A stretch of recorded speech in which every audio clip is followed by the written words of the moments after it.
let's get into some of this heat. Fuck it. Let's get into some of the heat. Ball and shoot. All right, we might as well kick the door down. The ball and shoot movement that took over the last part of 2025. What are your thoughts on it?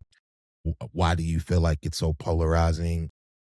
At the time of us doing this recording, I turned on my PlayStation and I said, the problem isn't the ball and shoot games. It's like Call of Duty is damn near 400 gigs. I got 11 games downloaded right now that are just because I erased Call of Duty. You know what I'm saying? So it's like, how about we don't attack the ball and shoot gamers? Because one, you don't get to control how big your game is. And then two, if you choose said niche, like, yo, this is what I want to do. You don't even got time with the battle pass and the microtransactions and the movement of metas. You don't even have time to play other games if you want to stay competitive. So that's always been my thought on the ball and shooting players. But there's a difference between the games you play and the content you make. And I don't think people really understand it. They're like, oh, you a ball and shoot gamer? All right, well, cool.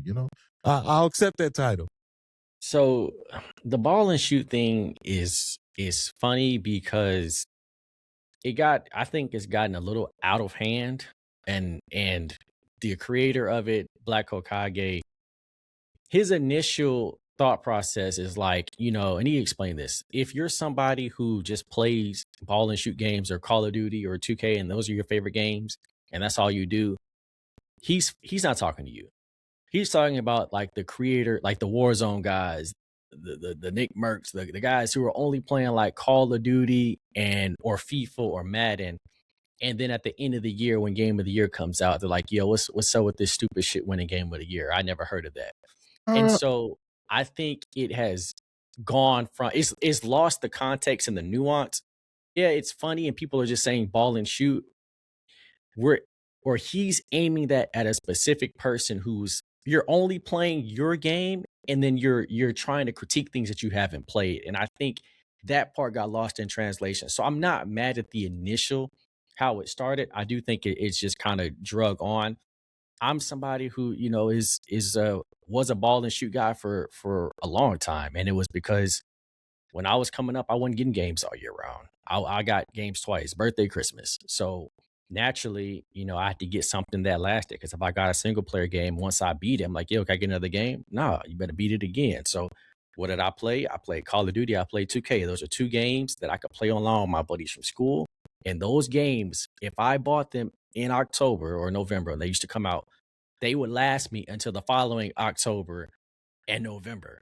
And so I was in that for a long time. It wasn't until I got in college and after college where it's like, okay, I want to expand because I have the money to expand. And so I got them adult chips.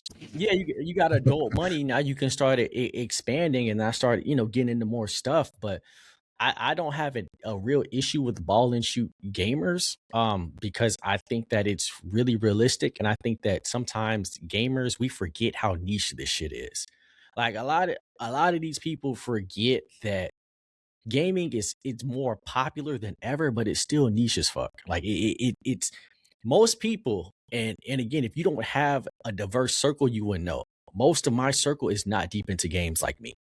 So I usually use them as like a gauge. And most of them are playing the typical COD, COD, 2K, Madden, college football. Yeah. Maybe FIFA is stepping out a bit for them, but they starting to get into that. Stuff like Marvel Rivals, that's free to play. They might dabble here and there, but the average person is still very much playing these type of games. And so sometimes when people come in and have opinions in the gaming space, gamers get so mad and like they get so condescending and so defensive, like, man, you need to expand your horizons. Well, everybody's not really here to expand the horizons.